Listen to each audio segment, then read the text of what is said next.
London, 1816. There exists a peculiar kind of cruelty that flourishes in the ballrooms of high society, a polished cruelty, whispered behind silk fans, distilled in smiles that never reach the eyes. I, Beatrice Thornfield, never imagined that a simple tear in a dress would place me at the center of a social storm that threatened to destroy what remained of my dignity, that this moment of public humiliation would become the catalyst for the most unlikely love, that the intervention of a mysterious baron would transform not only my fortune, but my very understanding of worth and nobility. But what I truly didn't know is that sometimes we must be broken apart to discover what we are truly made of. This is the story of a woman who faced society's scorn with her head held high, and found, in the ashes of her humiliation, a love that defied all conventions. But before we dive into this story that proved true, royalty resides not in titles, but in character. Tell me, from what corner of the world are you watching? Leave your comment, subscribe to the channel, and turn on notifications, because this journey promises to be unforgettable. Truth is always more fascinating than fiction. There are moments in life that divide everything into before and after. For some, these moments arrive as grand declarations or dramatic revelations. For me, it was the sound of tearing fabric on a marble staircase and the laughter that followed. I suppose I should have known the evening would be disastrous from the moment I stepped into my mother's old dress. The mirror in my aunt's modest townhouse had shown me a reflection that was adequate. The deep blue fabric, which I had painstakingly dyed to hide the yellowing of age, caught the candlelight pleasantly enough. The lace I had salvaged from 3 different gowns and carefully stitched along the neckline looked almost intentional. Almost. If one did not look too closely at the slightly uneven stitching, or notice that the hem had been let down and taken up so many times that the original seam line was visible like a ghost beneath the current one. But I was not in a position to be particular about my wardrobe. At 23, with no dowry to speak of, and a family name that, while respectable, carried no weight in the marriage mart, I was already considered perilously close to spinsterhood. My Aunt Constance had made this abundantly clear when she announced that the Countess of Whitmore's spring ball would be my final opportunity to secure a husband. After this, she had declared with her characteristic bluntness, I would need to seriously consider positions as a governess or companion. The thought of spending my days teaching spoiled children their letters or fetching shawls for demanding dowagers filled me with a dread that I recognized as both ungrateful and impractical. I should have been thankful for such opportunities. Many women in far worse circumstances than mine would consider such positions a blessing.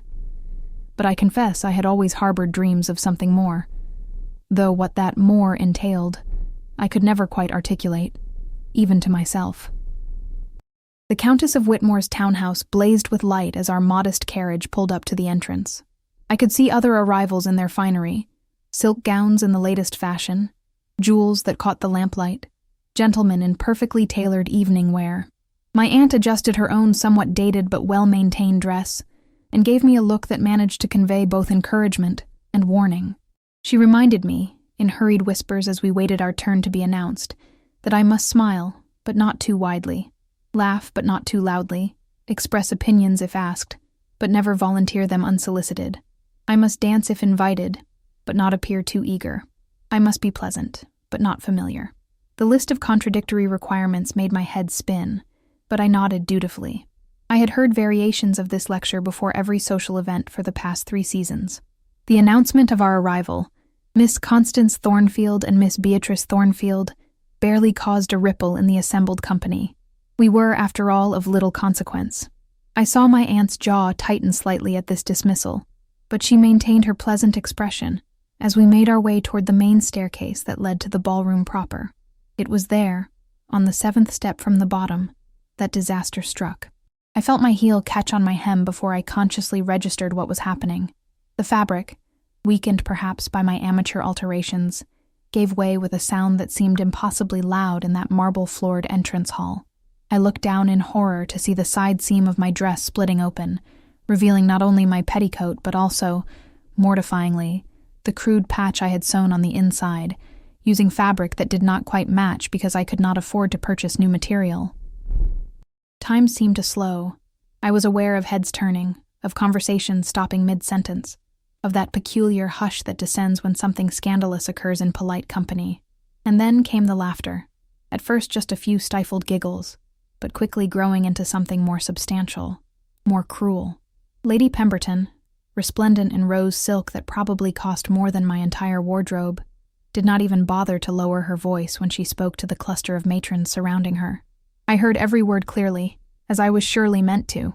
She remarked upon the tragedy of poor provincials who insisted on attending events so clearly above their station, and wondered aloud whether someone should perhaps take me aside and explain that charity cases were typically received at the servants' entrance. Her daughter Cordelia, whom I had met at precisely 2 previous events, where she had looked through me as though I were a particularly uninteresting piece of furniture, adopted an expression of exaggerated concern. She suggested, in a voice dripping with false sympathy, that perhaps I should return home immediately to prevent further embarrassment for everyone involved.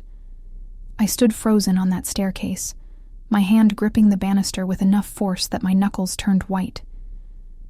Every instinct screamed at me to flee, to gather what remained of my dignity, and disappear into the night. But I knew that running would only confirm their assessment of me as someone who did not belong, and beneath the humiliation, beneath the burning shame that made my cheeks flame and my eyes sting with unshed tears, I felt a stubborn spark of anger. I had as much right to be there as any of them. My father's title might have been modest and his fortune depleted, but the Thornfield name was older than half the families represented in that ballroom. My mother, before her death, had been welcomed in these same houses. The fact that my dress was mended and my circumstances reduced did not make me less worthy of basic courtesy, of basic human kindness. But knowing this intellectually and having the courage to act upon it were 2 different things entirely. I remained paralyzed, aware that every moment of hesitation was being noted and catalogued, would become part of the story that would circulate through London's drawing rooms by tomorrow afternoon. That was when I saw him. Sebastian Blackwood, Baron of Ravenscroft, was climbing the stairs toward me. I knew him by reputation, of course. Everyone did. He was one of the most sought-after bachelors in London, with a fortune that made ambitious mamas calculate and ambitious misses practice their most becoming smiles. But his wealth was not what made him notable in that moment. It was the fact that he was approaching me, directly and deliberately, when every other person in that entrance hall was either laughing at my expense or studiously pretending not to notice the spectacle. I had seen Lord Ravenscroft at perhaps 4 or 5 events over the past 2 seasons, always from a distance. He was not the type to engage in the frivolous socializing that characterized most balls and assemblies. He danced when required by courtesy, spoke when addressed, but generally maintained an air of reserved dignity that some called aloofness and others called arrogance. I had never formed an opinion one way or another, as it had never occurred to me that our paths would cross in any meaningful way. He was not classically handsome. His features were too severe for that, his jaw too sharp, his expression too serious. But there was something compelling about him nonetheless.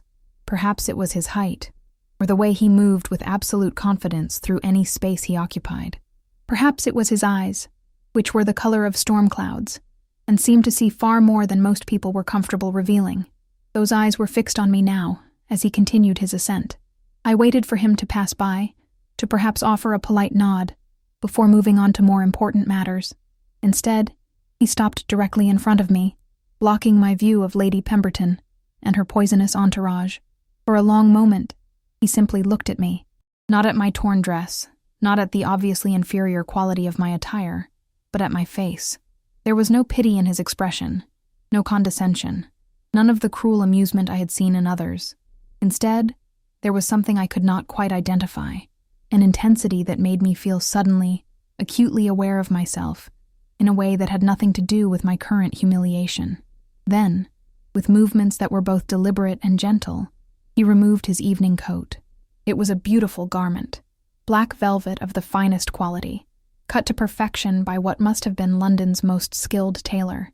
He held it for a moment, and I thought perhaps he meant to hand it to a servant.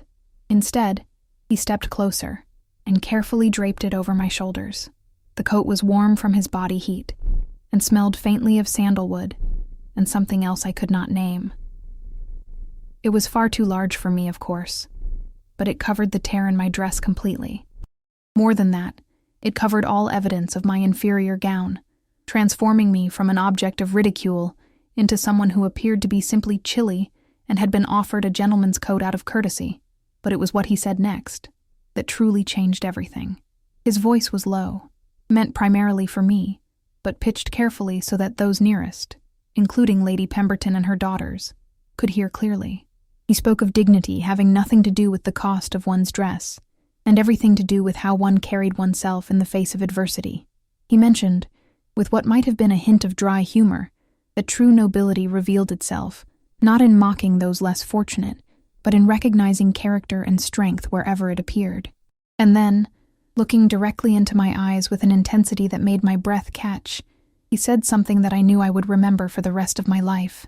He told me that in his eyes, I possessed more genuine royalty in my smallest finger than most of the ton combined could claim in their entire beings. Before I could formulate any response, before my shocked brain could process what was happening, he offered me his arm. Not tentatively, not as an afterthought, but as though it were the most natural thing in the world. As though escorting me into that ballroom was not social suicide for a man of his standing. As though I were not a nobody in a torn dress, but someone worthy of his attention and protection. I took his arm because I could not think what else to do. My hand trembled slightly as I placed it on his sleeve, and I felt the solid strength of him beneath the fine fabric of his shirt. He began to climb the remaining stairs, and I moved with him, aware that every eye in that entrance hall was fixed upon us. The whispers began immediately, of course. I heard fragments of speculation, confusion, disbelief. Lord Ravenscroft, whose careful selection of dance partners was the subject of intense scrutiny, was publicly aligning himself with the most embarrassing spectacle of the evening. It made no sense according to the established social calculus. And yet, there it was. As we entered the ballroom proper, I became aware of how thoroughly his simple gesture had transformed the situation. I was no longer the pitiful creature in the torn dress. I was the young woman who had somehow captured the attention of one of London's most eligible bachelors. The quality of the attention I received shifted immediately. Now there was curiosity, speculation, even a hint of envy, where before there had been only derision. Lord Ravenscroft guided me toward a relatively quiet corner of the ballroom, away from the main press of people. Only then did he release my arm, though he remained close enough that the coat stayed securely around my shoulders. He asked in that same low voice if I was quite all right, and whether I would prefer to leave or stay. The fact that he offered me the choice, that he treated my preferences as mattering, was almost more surprising than everything that had preceded it. I found myself answering honestly that I wanted to stay, if only to prove to Lady Pemberton and her ilk that they had not defeated me. Something that might have been approval flickered in his gray eyes. He told me then that he would be honored if I would save the next dance for him. The request was so unexpected that I actually laughed, a short, startled sound that I immediately tried to suppress. Here I stood in a torn dress, covered by a borrowed coat, and this man was asking me to dance as though I were any other lady in the room. When I pointed out the obvious absurdity of the situation, he merely raised one dark eyebrow and asked whether I intended to let a bit of torn fabric dictate my entire evening. When I hesitated, he added that he had been attending these tedious affairs for years and could not recall the last time he had enjoyed one. Perhaps, he suggested, with the faintest hint of humor warming his serious expression, a dancing partner with a more interesting story than the usual debutantes would make the evening bearable. I agreed to the dance because I was curious, because I was grateful, and because something in his manner made me feel, for the first time in years, like I might be worth something after all. As the opening strains of a waltz filled the ballroom, Lord Ravenscroft led me onto the floor. I was conscious of every eye upon us, of the speculation that must be running rampant through the assembled company, but as his hand settled at my waist, and mine rested on his shoulder, as we began to move together through the familiar steps, I found that I cared less about their opinions than I would have thought possible. This, I thought as we turned across the polished floor, was how the evening had truly begun. Not with my humiliation on the stairs, but with this moment, this impossible, unexpected moment, when everything changed. I did not know it then, but I had just met the man who would teach me that true royalty had nothing to do with titles or gowns or social standing. He would show me that it lived in acts of kindness and courage, in seeing people for who they truly were, rather than what they appeared to be, but all of that was still to come. For now, there was only the dance, his steady presence, and the first stirrings of something I could not yet name in my heart. The morning after the Countess of Whitmore's ball, I awoke to find that my life had been thoroughly dissected, analyzed, and redistributed throughout London society in forms I barely recognized. My Aunt Constance appeared at my bedroom door before I had finished dressing, clutching a stack of calling cards with an expression that wavered between bewilderment and cautious optimism. In the span of 12 hours, I had apparently transformed from a social liability into an object of intense curiosity. The cards bore names I recognized from gossip columns and society pages: Lady Hartwick, Mrs. Pemberton Chase, the Honorable Miss Ashworth. Women who would not have acknowledged my existence yesterday were now requesting the pleasure of my company for afternoon tea, but it was the card at the bottom of the stack that made my breath catch. Heavy cream cardstock, embossed with a family crest I had only seen from a distance. Sebastian Blackwood, Baron of Ravenscroft, requesting permission to call upon me that very afternoon at 3 o'clock. My aunt's practical nature warred visibly with her disbelief. She reminded me, in the brisk tone she employed when discussing unpleasant necessities, that I should not allow my head to be turned by a single act of kindness from a gentleman so far above my station. Men like Lord Ravenscroft did not court women like me. Whatever his motivations for championing me last night, they surely did not include serious romantic interest. Perhaps he pitied me. Perhaps he had some political or social reason for publicly defying Lady Pemberton. Perhaps it was simply a momentary impulse that he would regret upon sober reflection. I listened to her warnings and told myself she was being sensible. I had no business entertaining romantic notions about Sebastian Blackwood. The very idea was absurd, and yet I could not quite suppress the flutter of anticipation that settled in my chest as 3 o'clock approached. I changed my dress 3 times before finally settling on a simple day gown of pale green muslin, one of only 2 dresses I owned that did not require immediate mending. My hair refused to cooperate with any of my attempts at fashionable styling, so I finally twisted it into a simple knot at the nape of my neck. The woman who looked back at me from the mirror was presentable, if unremarkable. Certainly not the sort of woman who should be receiving calls from barons. When Lord Ravenscroft arrived precisely at 3 o'clock, my aunt received him with the cautious courtesy of someone expecting disappointment. I descended the stairs to find him standing in our modest drawing room, looking entirely too large and too elegant for the faded furnishings and worn carpet. He held a book in his hands, a volume I recognized immediately as a recent publication on agricultural reform that I had mentioned wanting to read during our brief conversation at the ball. The fact that he had remembered this casual comment, had taken the time to procure the book and bring it to me, did something strange to my carefully constructed defenses. This was not the action of a man acting from pity or political calculation. This was thoughtfulness, attention to detail, genuine interest. My aunt made a show of remaining in the room as chaperone, settling herself in the corner with her embroidery, but Lord Ravenscroft seemed entirely unbothered by her presence. He asked about my morning with the sort of genuine interest that suggested he actually cared about the answer. When I mentioned the sudden influx of calling cards, something that might have been amusement flickered across his serious features. He observed with characteristic directness that society was remarkably predictable. Present them with a mystery, in this case, why a confirmed bachelor of his standing would single out an unknown young woman for marked attention, and they would fall over themselves trying to solve it. Half of London's drawing rooms were likely consumed with speculation about my hidden charms or secret connections. I would find myself suddenly popular, though the interest would be motivated primarily by curiosity, rather than genuine regard. His assessment was delivered without any apparent expectation that I should be grateful for this attention. Indeed, his tone suggested he found the whole business rather tiresome. When I admitted that I found the sudden interest more overwhelming than flattering, he nodded as though this confirmed something he had already suspected about my character. Our conversation flowed with surprising ease. He asked my opinions on the book he had brought, and when I confessed I had not yet read it but had read the author's previous work, we fell into a discussion of agricultural reform and land management that would have scandalized my aunt had she been paying closer attention. I forgot to monitor my tongue, forgot to limit my opinions to safe pleasantries. I spoke freely about crop rotation and tenant rights and the moral obligations of landowners, half expecting him to recoil from my unfeminine interest in such topics. Instead, he engaged with my arguments thoughtfully, sometimes agreeing, sometimes presenting alternative perspectives, but always treating my ideas as worthy of serious consideration. It was intoxicating, the sense of being heard, of having one's thoughts valued. I had spent so much of my life carefully moderating my interests and opinions to fit social expectations. This conversation felt like breathing freely after years of wearing too tight stays. When he finally rose to leave after the socially appropriate 30 minutes, he did something that sent my aunt's eyebrows into her hairline.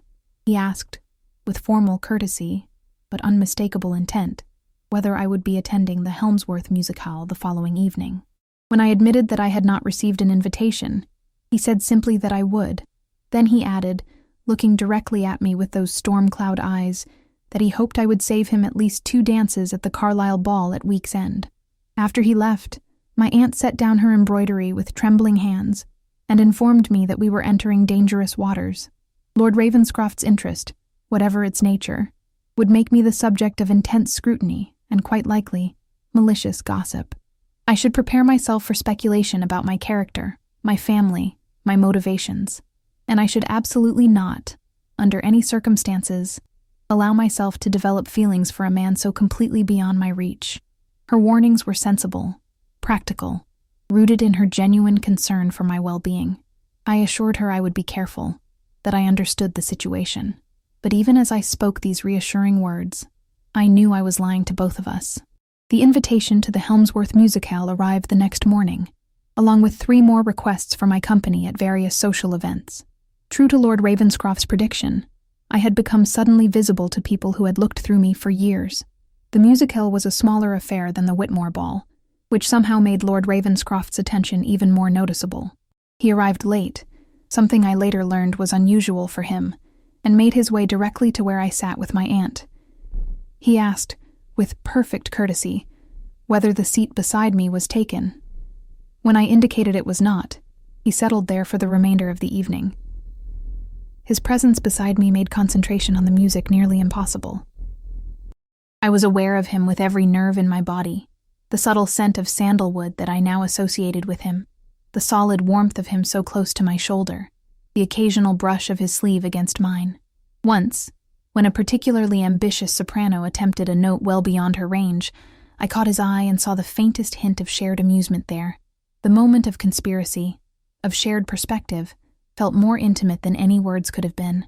After the performance, as guests milled about discussing the evening's entertainment, Lord Ravenscroft remained at my side. Others approached us, cautiously at first, then with increasing boldness as they realized he was not going to dismiss them. I was introduced to people whose names I had only read in society pages. Lady Hartwick, a formidable woman with connections to half the peerage, actually smiled at me and suggested I call on her for tea. Mr. Pemberton Chase, a distant cousin of Lady Pemberton who clearly enjoyed defying his relation, engaged me in conversation about literature with genuine enthusiasm. But it was Cordelia Pemberton's reaction that taught me how thoroughly the landscape had shifted. She approached with her usual practiced smile, but I noticed the tightness around her eyes, the slight rigidity in her posture. She complimented my gown, the same pale green dress from yesterday, as I had no other suitable option, with words that sounded pleasant, but carried an undercurrent I could not quite identify. Lord Ravenscroft's response was interesting. He did not cut her, did not publicly snub her in the way she had snubbed me at the Whitmore Ball. Instead, he simply maintained his position at my side, his attention primarily focused on me, even as he acknowledged her greeting with appropriate courtesy. The message was subtle, but unmistakable. I was under his protection, and any who chose to disparage me would be taking a position against him. As the evening progressed, I found myself relaxing into his presence. We discussed the music, the other guests, the peculiar social dynamics of London society. His observations were often wryly humorous, revealing a man who saw clearly through social pretensions, but remained too polite to openly mock them. I discovered that he shared my appreciation for Gothic novels, though he admitted this preference to few others. I learned that he found most social events tedious, but attended out of obligation. I gathered that he valued intelligence and authenticity over beauty or connections, and I realized, with a growing sense of both excitement and trepidation, that he seemed to find these qualities in me. The week between the music hall and the Carlisle ball passed in a blur of social activity that was entirely unprecedented in my experience. Lord Ravenscroft called on me twice more, each visit marked by the same easy conversation and thoughtful attention that characterized our first meeting. He brought me books from his own library, asked my opinions on current political debates, and treated me with a respect I had never experienced from any gentleman. But his courtship, for I could no longer pretend to myself that it was anything else, did not occur in a vacuum. I began to notice the whispers that followed me at social events, the speculative glances, the suddenly friendly overtures from people who clearly wanted information. Who was I? What was my family? What secret allure had I employed to capture the Baron of Ravenscroft's attention? The scrutiny was exhausting and occasionally painful. I overheard more than one conversation speculating about my character, my motivations, my suitability. Some suggested I must have some hidden fortune or connection. Others, less charitably, implied that I must have employed feminine wiles of a scandalous nature. A few simply expressed bewilderment that a man like Lord Ravenscroft would look twice at someone so unremarkable. Each comment landed like a small cut. I had lived most of my life in relative obscurity, neither praised nor criticized, because I was simply beneath notice. This new visibility came with a harsh spotlight that illuminated every flaw, every inadequacy, every reason I was unsuitable for the attention of a man like Sebastian Blackwood. But there were other moments too. Moments when his quiet presence beside me made the whispers fade to insignificance. Conversations that left me feeling intellectually alive in ways I had not experienced since my father's death.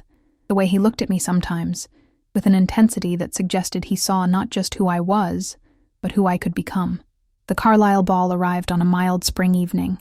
I wore my one good gown, the blue silk that had survived the Whitmore ball intact, which my aunt and I had spent hours carefully mending and refreshing. It would never be fashionable, but it was respectable. I told myself that would have to be enough. Lord Ravenscroft claimed the first waltz, as promised. As we moved across the floor, he mentioned that he had received no fewer than 7 inquiries from various society matrons about my family history and connections. His tone suggested he found their transparent nosiness amusing rather than appropriate.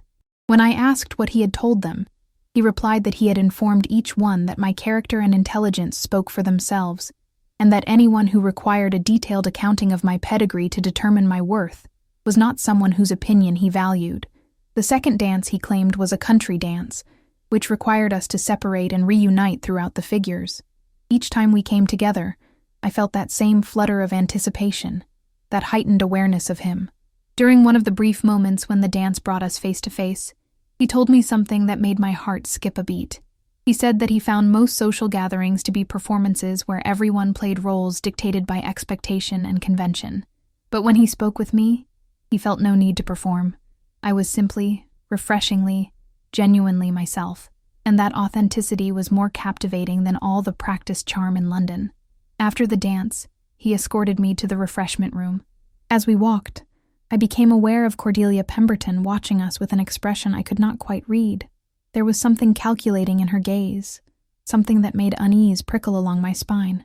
But Lord Ravenscroft's hand was warm, where it rested lightly at my elbow, and when he smiled at something I said, a real smile that reached his eyes and transformed his usually serious face, I felt something shift fundamentally in my heart.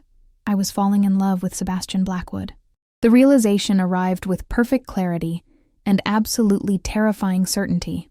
I was falling in love with a man I could never have, whose world and mine barely intersected, whose interest in me was likely temporary, and whose attention was already causing complications I was not equipped to handle.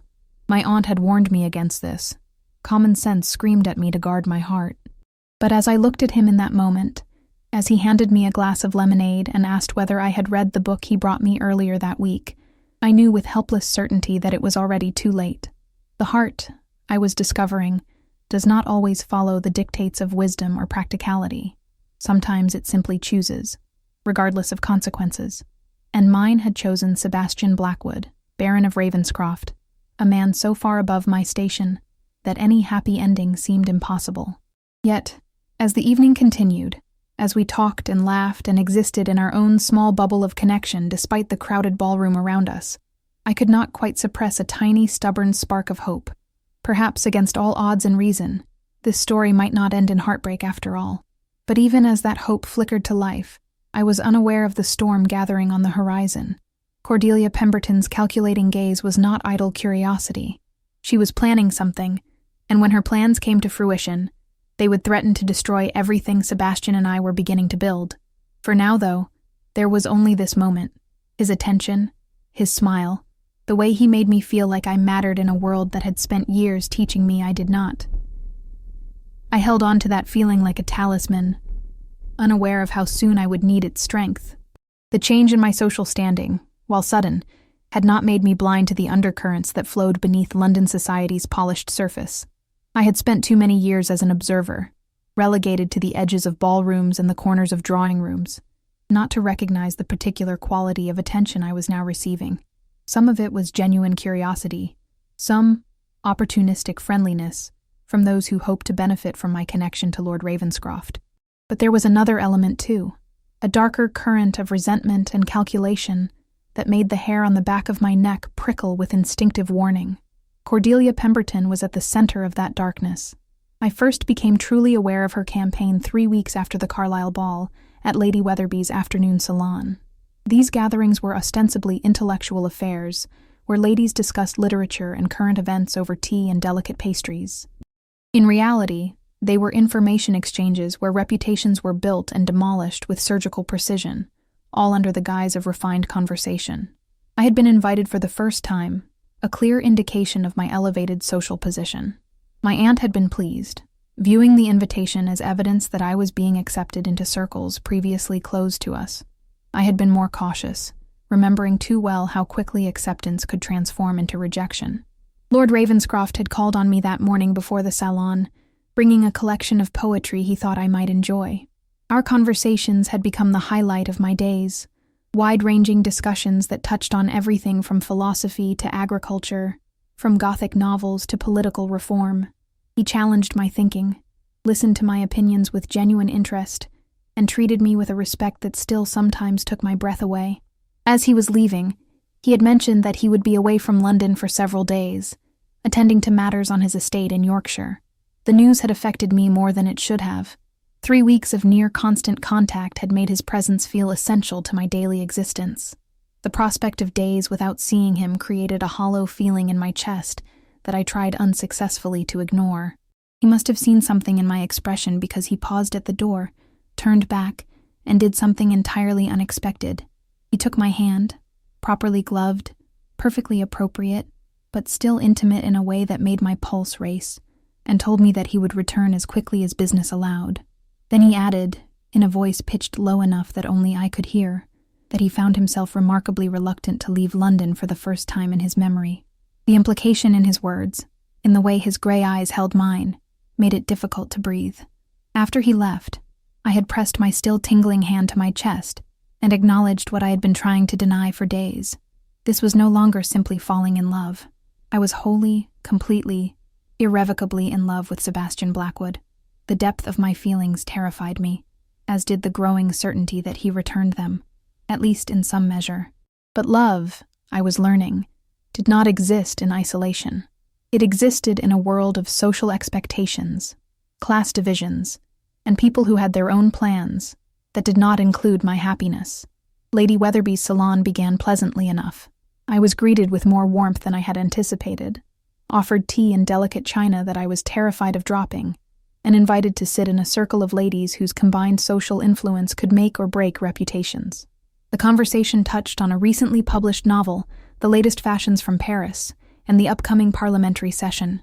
Cordelia arrived late, making an entrance that drew every eye. She was beautiful in a way I could never be. Golden-haired, perfectly featured, dressed in a gown of rose silk that probably cost more than my aunt's entire wardrobe. She had been notably absent from several events I had attended recently, and I had foolishly allowed myself to hope that perhaps she had lost interest in whatever campaign she might have been planning against me. I should have known better.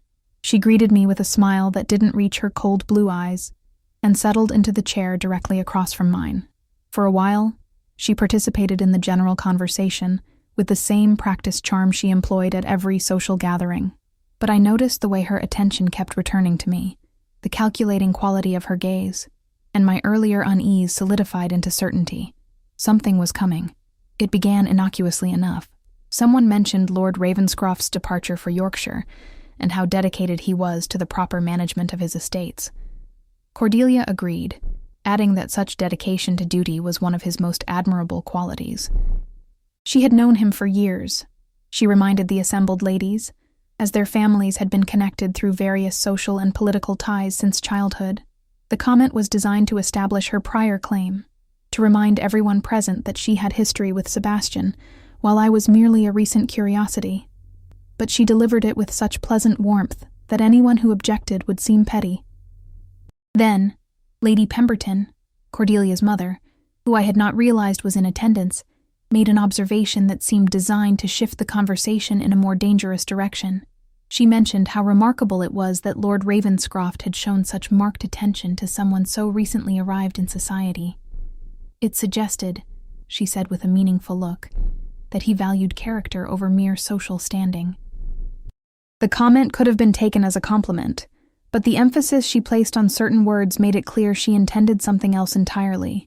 She was planting seeds, encouraging speculation about what I might have done to capture such attention from a man so notably discriminating in his associations. I felt the room's atmosphere shift subtly. Several ladies leaned forward slightly, sensing the potential for interesting gossip. I maintained my composure, sipping my tea and offering no reaction that could be interpreted as guilt or discomfort. Cordelia picked up where her mother left off, but with more sophistication. She mentioned, as though it had just occurred to her, that Lord Ravenscroft had always been fascinated by projects. He had a tendency, she explained, to identify situations or people he felt needed improvement or assistance. It was one of his most generous qualities, though occasionally it led him to involve himself in circumstances that were perhaps more complicated than he initially realized. The implication was clear. I was a project, a charity case that had temporarily captured his interest. Any feelings he seemed to have for me were not genuine romantic attachment, but rather the satisfaction of helping someone in need. I wanted to defend myself, to explain that our connection was real and mutual, and based on genuine compatibility. But I understood the game well enough to know that any protest would only confirm their narrative. A woman truly confident in her position would not need to defend it. So I said nothing, simply continued to sip my tea, while my heart pounded and my mind raced. But Cordelia was not finished. Over the next hour, she worked with the skill of a master manipulator, never saying anything directly damaging, always maintaining plausible deniability, but steadily constructing a narrative that painted me as either a cunning fortune hunter or a pitiable object of misplaced charity. She mentioned, as though making casual conversation, that she had heard my family's circumstances were quite reduced. Not that there was any shame in that, of course. Many old families had fallen on difficult times. It simply made Lord Ravenscroft's kindness in taking an interest all the more admirable.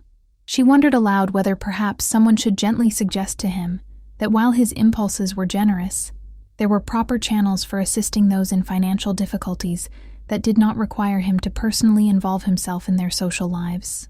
Each comment was delivered with a smile, with apparent concern, with the pretense of friendly observation, but each one landed like a knife between my ribs.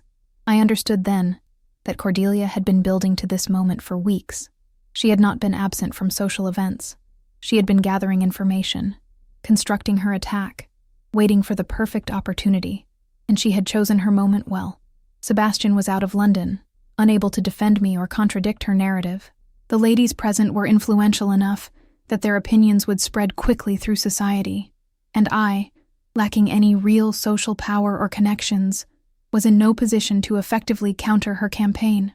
As the salon concluded, and I made my way home with my aunt, I felt the first real stirrings of fear, not fear of social embarrassment or gossip, though both were unpleasant prospects, but fear that Cordelia might succeed in driving a wedge between Sebastian and me, fear that he might begin to question his own feelings, to wonder whether he was indeed simply engaging in some charitable impulse, rather than genuine romantic attachment. My aunt, who had witnessed at least some of the afternoon's subtle warfare, was more shaken than I had seen her since my father's death. She reminded me, voice trembling slightly, that she had warned me this would happen. Men like Lord Ravenscroft did not marry women like me. His interest, however genuine it seemed, would eventually fade or be derailed by social pressure. I should prepare myself for the inevitable disappointment, and perhaps consider withdrawing from his company before I was hurt more deeply. Her words came from love and concern, but they found fertile ground in my own insecurities. Was I deluding myself about Sebastian's feelings? Was our connection as real as it felt to me? Or was I simply inexperienced enough to mistake kindness for something deeper? Had I allowed desperation and loneliness to convince me of feelings that did not truly exist? That night, I lay awake for hours, replaying every conversation Sebastian and I had shared, analyzing every word and gesture for evidence that might confirm or refute my fears. The exercise was both painful and futile. I could not see into his heart. I could only trust what he had shown me, and hope that it was genuine. The next 3 days passed in a fog of anxiety. I attended the social events I had committed to, endured the new quality of attention I received. Speculation tinged with pity, curiosity mixed with judgment. The whispers that had followed me since Sebastian's initial attention took on a new character. Now people were not simply curious about who I was, but were actively discussing whether I was worthy of his interest, whether I was manipulating him, whether he would eventually come to his senses and return to his own social sphere. Cordelia was always nearby at these events, never openly hostile, but always ready with another perfectly timed comment designed to undermine my position. She mentioned Sebastian's dedication to his family legacy, implying that surely he would not jeopardize it with an unsuitable match. She spoke fondly of childhood summers spent at neighboring estates, reminding everyone of the long connection between their families. She speculated about what qualities the future Baroness of Ravenscroft would need to possess: extensive social connections, considerable fortune, experience managing large estates, qualities that I obviously lacked. By the 4th day of Sebastian's absence, I had nearly convinced myself that my aunt was right. I should withdraw from his company when he returned, before I caused damage to his reputation or my own heart. It would be painful, but less painful than waiting for the inevitable moment when he realized that whatever he felt for me was not enough to overcome the massive obstacles between us. I was composing the speech I would give him, thanking him for his kindness while gently but firmly declining further attention, when he returned to London a day earlier than expected. He called on me that very evening, arriving with barely enough time to be properly announced. My aunt, startled by his unexpected appearance and the intensity in his expression, made only token efforts at propriety before settling in her corner with her embroidery, though I noticed she kept glancing up at us with worried eyes. Sebastian looked tired from his journey, but his focus on me was absolute. He asked how I had been, whether I had attended any interesting events in his absence, whether I had enjoyed the poetry collection he had left with me. Standard social pleasantries, but there was something in his manner that suggested he was assessing me, looking for something beneath my careful responses. Finally, he set down his teacup and looked at me directly with those storm-cloud eyes. He said that he had received several letters during his time in Yorkshire, friendly correspondence from various acquaintances in London, keeping him apprised of social news. Multiple letters had mentioned me, expressing concern about my situation, suggesting that perhaps his attention was inadvertently putting me in a difficult position. My heart sank. So the campaign had reached him after all. Cordelia and her allies had been thorough. But then Sebastian said something that changed everything. He told me that he had not built his life and reputation by allowing others to dictate his choices or feelings.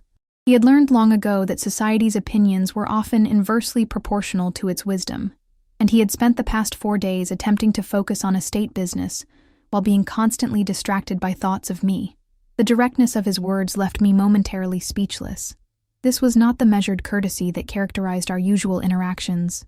This was something rawer, more honest, more vulnerable.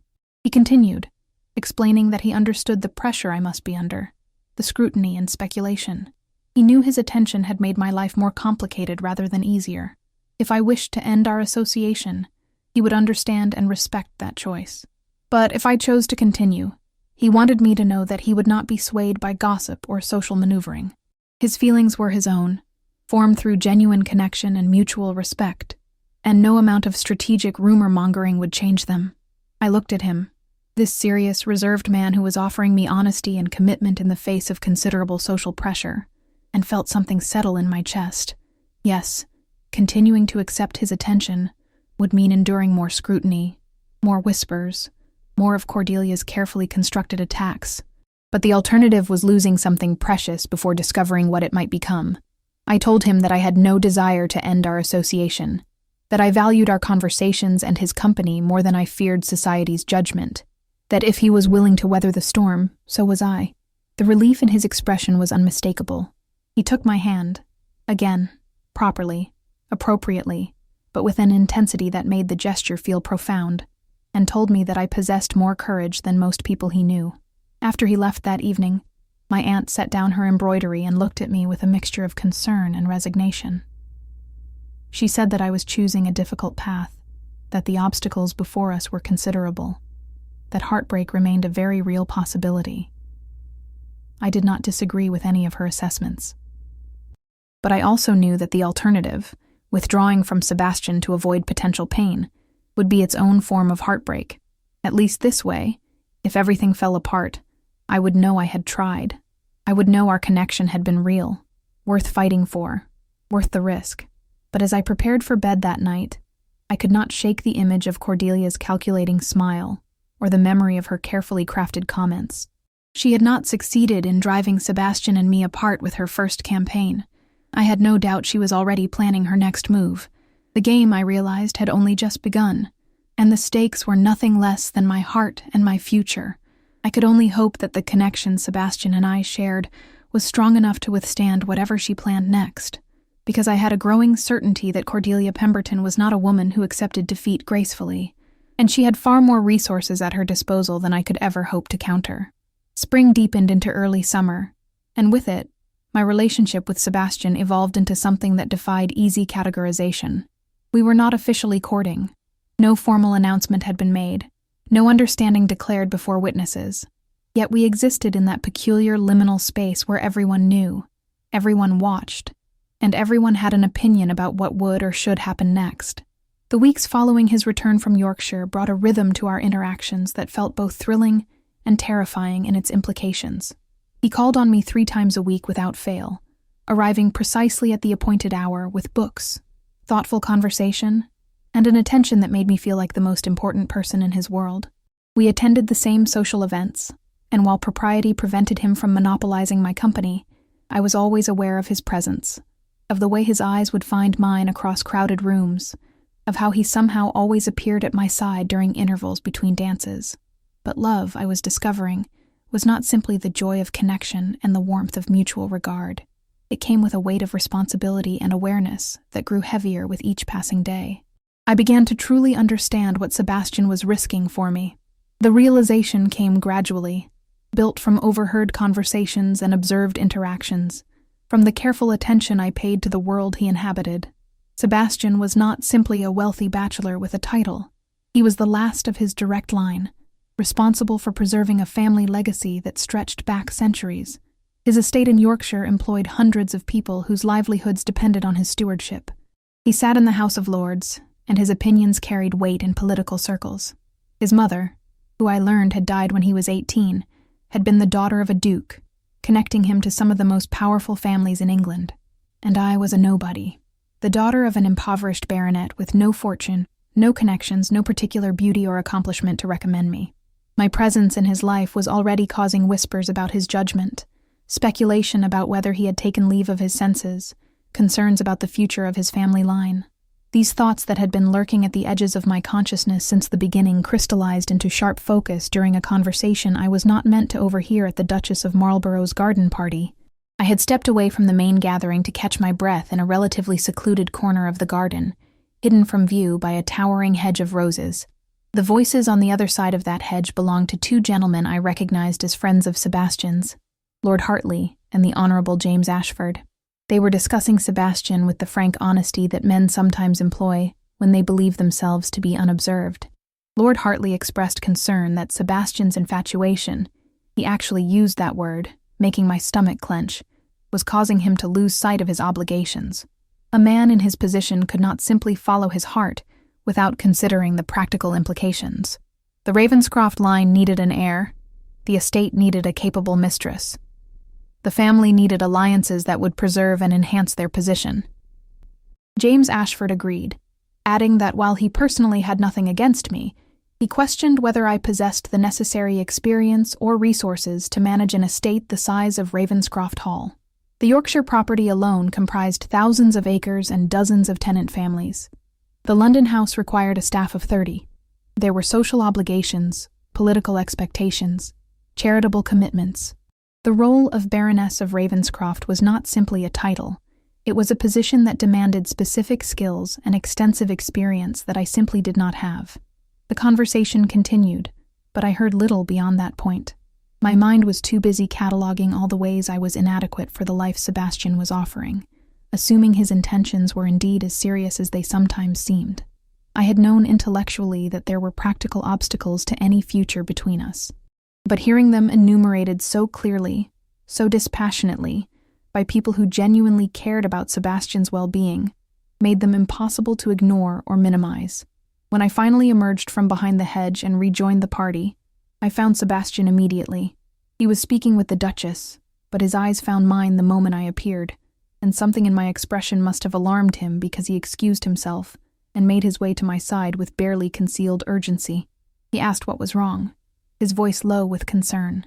I considered lying, offering some pleasant excuse, but our relationship had been built on honesty, and I found I could not begin dissembling now, even to spare us both discomfort. I told him I had overheard his friends discussing his situation, and that their concerns were not unfounded.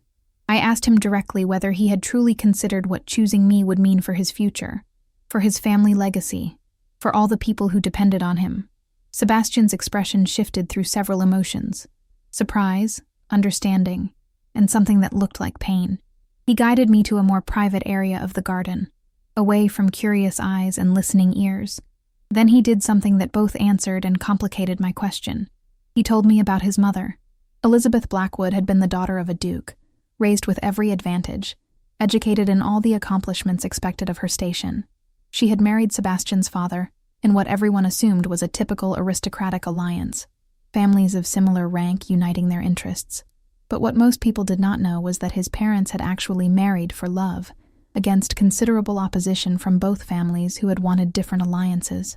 His mother had faced constant scrutiny throughout her marriage, her every decision questioned, her capability doubted simply because she had chosen love over strategic advancement. She had borne the weight of those judgments with grace and dignity, proving herself through years of dedicated work, rather than immediate acceptance. Sebastian had watched his mother weather decades of subtle and not-so-subtle criticism. He had seen how it wore on her, how she second-guessed herself constantly, how she worked twice as hard as any other woman in her position to prove she deserved the role she had chosen. And he had sworn, after her death, that if he ever found someone worth loving, he would not put her through the same ordeal unless she understood fully what she was accepting. His gray eyes held mine with an intensity that made breathing difficult. He told me that he had never planned to fall in love, had actually assumed he would make the kind of practical match his peers expected. But then, he had seen me on that staircase, humiliated, but not broken, and something in him had recognized something in me. Over the following weeks, every conversation had confirmed that initial recognition. I was intelligent, thoughtful, brave in ways that had nothing to do with social standing. I saw the world clearly, questioned conventional wisdom, possessed depths that most people in his social circle could not begin to match. But, and his voice grew even more serious here, he would not pretend that choosing him would be easy. I would face scrutiny and judgment. I would be held to impossible standards. There would be people who would never accept me, who would spend years waiting for me to fail. The role of Baroness was demanding and complex, requiring skills I had not been trained for, and experience I had not accumulated. If I chose to continue our relationship, I needed to do so with full awareness of these realities. He would not deceive me with romantic fantasies or false promises that everything would be simple if we just loved each other enough. The honesty in his words was both devastating and profound. This was not a declaration of undying love that swept away all obstacles. This was something more real, an acknowledgement of genuine difficulties alongside genuine feeling. I appreciated his candor, even as it made my heart ache, because the truth was, I did not know if I could be what he needed. I had never managed a large household, never moved in the highest circles of society, never faced the kind of sustained scrutiny that would come with being his wife. The gap between my life and the one he was offering felt impossibly vast. But I also knew that walking away from him now, ending things before they progressed further, would leave me forever wondering what we might have become. And beneath all my fears and inadequacies, there was a stubborn core of determination that had carried me through my father's death and my family's decline. Perhaps that same determination could carry me through this. I told Sebastian that I needed time to think, to truly consider what accepting his continued courtship would mean. He nodded, understanding in his expression, and said he would give me whatever time I required. The following days were among the most difficult I had ever experienced. My aunt, sensing my turmoil, tried to be helpful by presenting the situation as a straightforward practical decision. Sebastian was offering me security, status, escape from a future of genteel poverty. I would be a fool to refuse based on abstract concerns about my adequacy. Life did not offer such opportunities twice, but I could not view it so simply. Yes, marrying Sebastian would solve my practical problems, but it would also place me in a position where failure would be catastrophic, not just for me, but for him, and for all the people who depended on the Ravenscroft estates. If I proved incapable of managing such responsibility, I would not be the only one who suffered the consequences. I found myself cataloging my deficiencies with brutal honesty. I had no experience managing servants beyond the modest household my aunt maintained. I had never planned large entertainments or navigated the complex social obligations of the aristocracy. I had no training in estate management, no understanding of agricultural practices or tenant relations. My education, while thorough for someone of my class, had massive gaps in the practical knowledge required for the role Sebastian needed to fill. More than that, I questioned whether I possessed the emotional fortitude required. I had seen how Sebastian's mother had suffered under constant judgment. Could I endure years of that kind of scrutiny without becoming bitter or broken? Would I begin to resent Sebastian for the difficulties his love brought into my life? Would he come to regret choosing feeling over practicality? But alongside these fears ran another current of thought. I remembered the conversations Sebastian and I had shared, the intellectual connection that made every exchange feel vital and engaging. I thought about how he looked at me sometimes, as though I were something precious he was afraid to damage. I recalled the steady presence he had offered through weeks of social pressure, never wavering in his regard even when doing so would have been easier. And I acknowledged that love, real love, the kind that meant something beyond temporary attraction, was rare enough that perhaps it was worth fighting for, even when the odds seemed impossibly stacked against success. A week after our conversation in the garden, I attended a small dinner party at Lady Hartwick's townhouse. Sebastian was there, as I had known he would be. We had seen each other at several events during my period of reflection, but our interactions had been polite and somewhat distant, both of us aware that a decision hung between us. That evening, after dinner, Lady Hartwick requested that I help her select music for the evening's entertainment, a transparent excuse to speak with me privately. Once we were alone in her music room, she surprised me by addressing the situation directly. She told me that she had observed Sebastian and me over the past months, had watched how we interacted and how others responded to our connection. She said that she had initially been skeptical, as everyone was, about the wisdom of our association. But she had come to believe that Sebastian had found something genuine in me, and I in him. Then she said something that shifted my entire perspective. She observed that I was focusing on all the skills I lacked, all the experience I had not accumulated, but I was overlooking what I did possess: intelligence, adaptability, determination, and genuine care for Sebastian's well-being. Skills could be learned, she said. Experience could be gained, but character could not be manufactured, and I had demonstrated character throughout the entire ordeal of our courtship. She concluded by noting that the role of Baroness would indeed be challenging, but she had known many women who entered such positions with all the proper training and connections who still failed because they lacked the essential qualities that could not be taught. I should not underestimate my own capacity for growth and learning. Her words did not erase my doubts or fears, but they provided a different framework for thinking about the situation. Perhaps the question was not whether I was currently capable of being what Sebastian needed, but whether I had the potential to become that person, and whether he was willing to be patient through the learning process. That evening, before Sebastian left, I asked him to call on me the following afternoon. He agreed immediately, something like hope flickering in his storm cloud eyes. When he arrived the next day, I did not make him wait or engage in social pleasantries. I told him that I had made my decision, and that if he still wished to continue our courtship with all its implications and complications, I was willing to try. But I also told him that I needed honesty between us going forward. If I was failing to meet the requirements of his position, if his friends or family believed he was making a terrible mistake, I needed to know.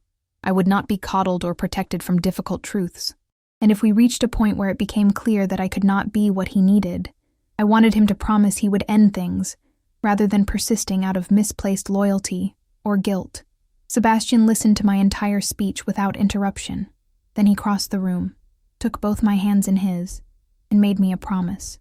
He said he would always be honest with me, even when that honesty was painful. He would not pretend obstacles did not exist, or that love alone could overcome all difficulties.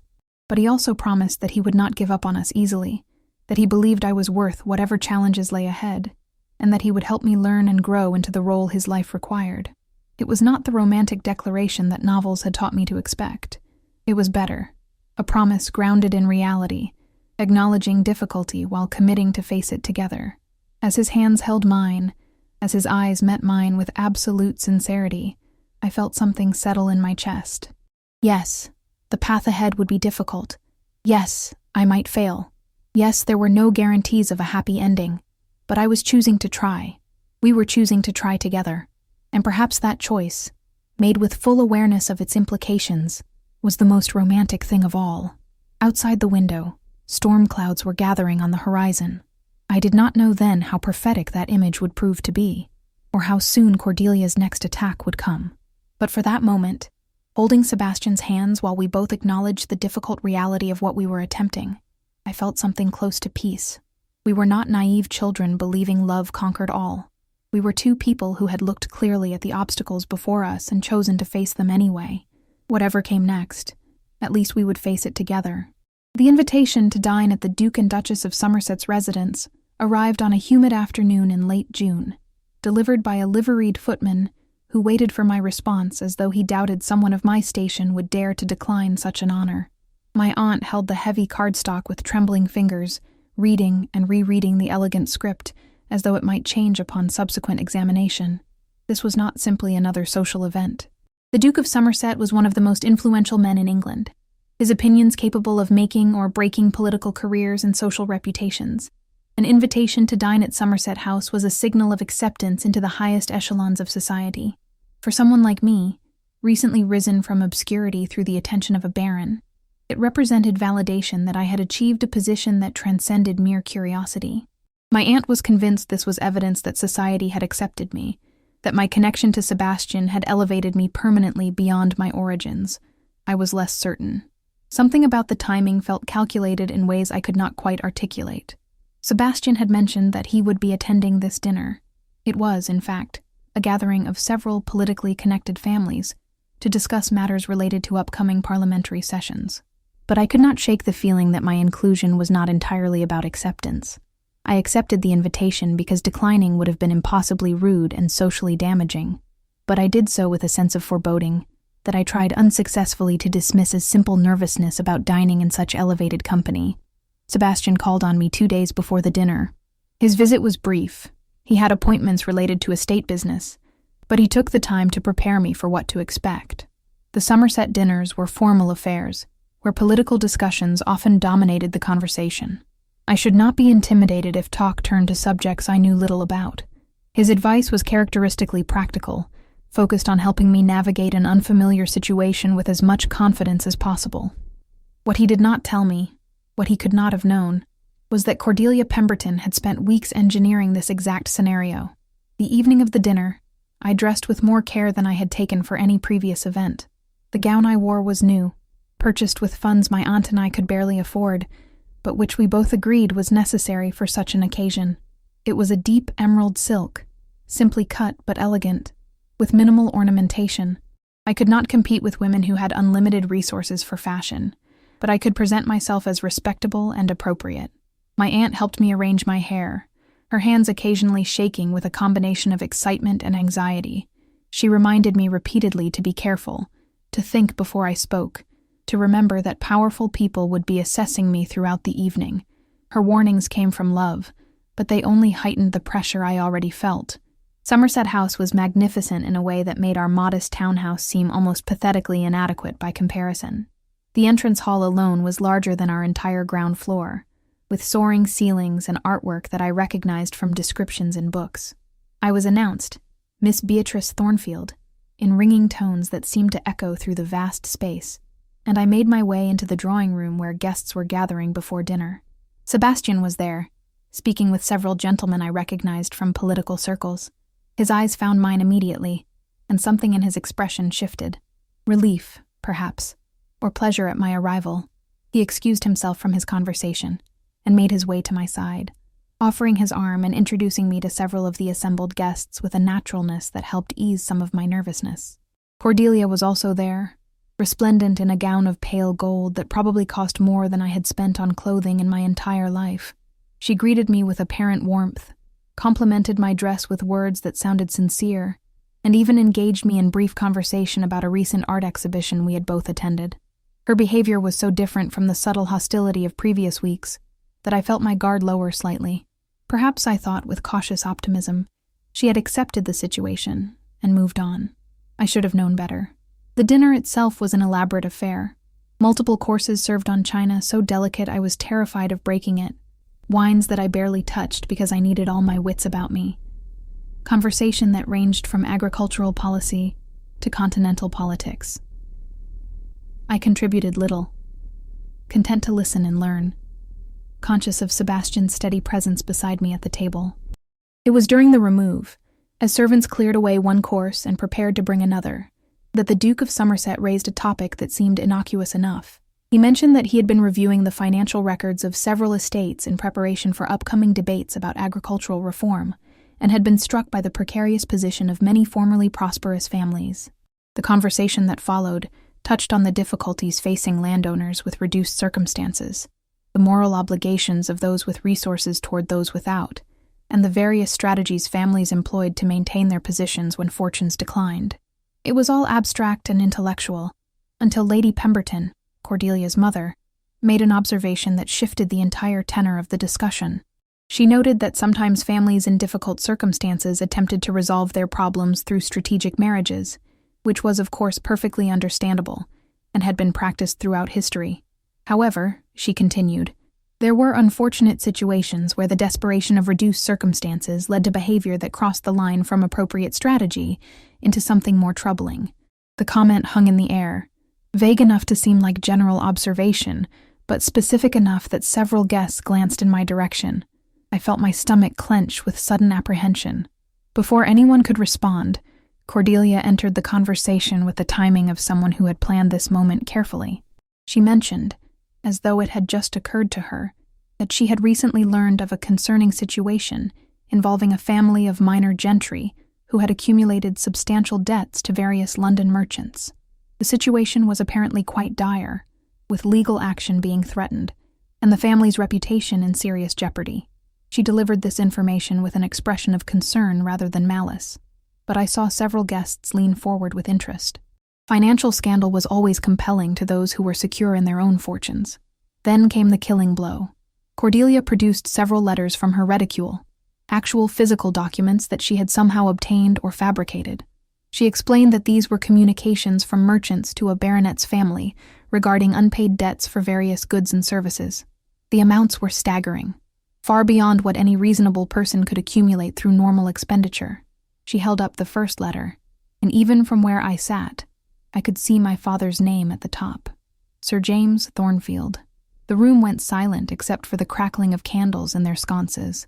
Every eye turned to me. I felt the blood drain from my face as I understood what was happening. This was not random gossip or vague insinuation. Cordelia had somehow acquired, or fabricated, evidence of debts that would make me appear to be exactly what society had speculated. A desperate fortune hunter using any means necessary to secure a wealthy husband. Cordelia continued, her voice dripping with false concern. She said she only mentioned this because she feared that perhaps the family in question had not been entirely forthcoming about their circumstances with certain individuals who had taken an interest in their welfare. It would be terrible, she suggested, if someone were to involve themselves in such a situation, without understanding the full extent of the difficulties. The implication was unmistakable. I had concealed the true depths of my family's financial problems from Sebastian, had allowed him to court me without revealing that I was not simply poor, but actually drowning in debt that association with me could draw him into.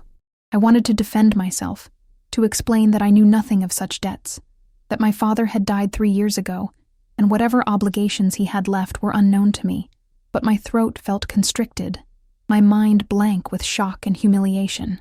I could feel every eye on me, see the speculation and judgment written across faces that had greeted me with courtesy only hours before.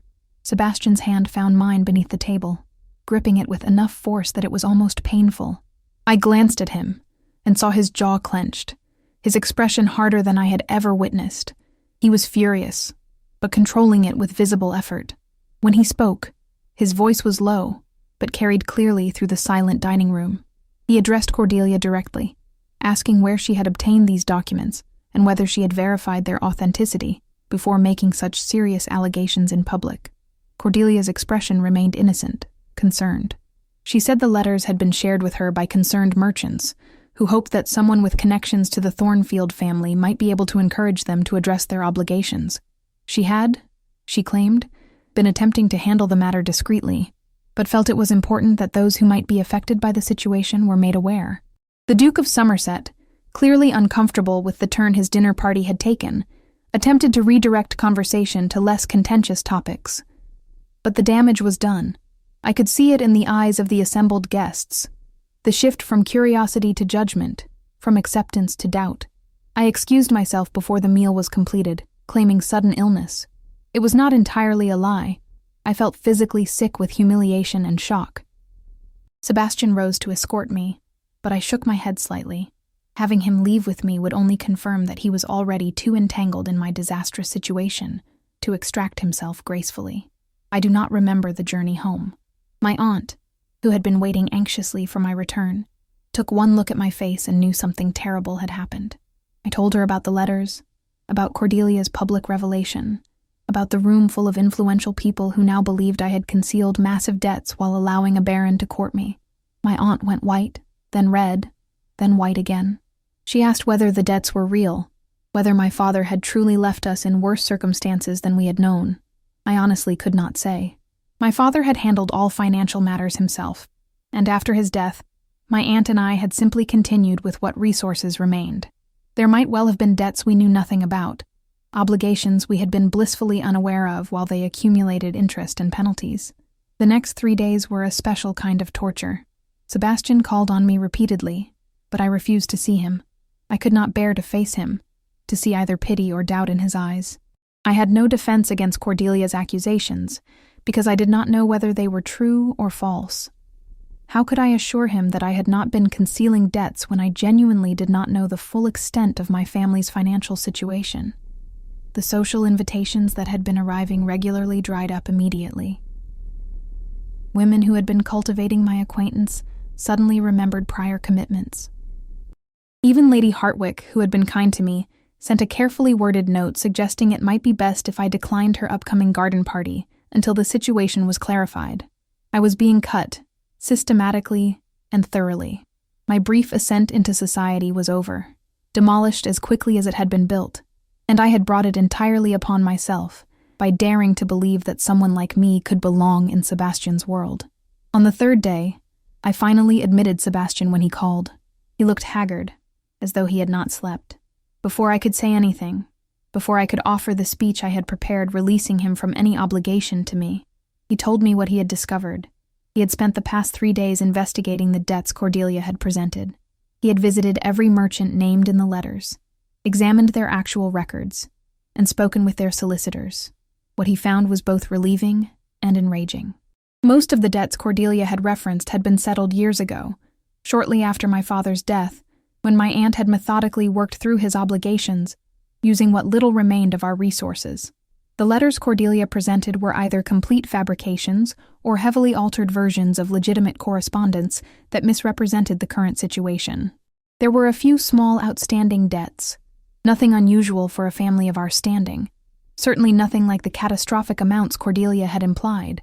But those minor obligations had been exaggerated and manipulated to create the appearance of financial crisis and deception. Moreover, Sebastian had discovered that Cordelia had approached several of these merchants weeks ago, asking questions about my family's accounts, and in some cases, offering to purchase any outstanding debts herself. She had been building her case methodically, creating the evidence she would need to destroy my reputation at the moment of her choosing. The relief I felt at learning I had not been unknowingly concealing massive debts was profound, but it did nothing to erase the humiliation of that dinner party, or undo the damage to my social position. Even if Sebastian now confronted Cordelia publicly, even if he exposed her fabrications, the stain on my reputation would remain. Society would always remember the scandal, would always wonder whether there was truth beneath the accusations.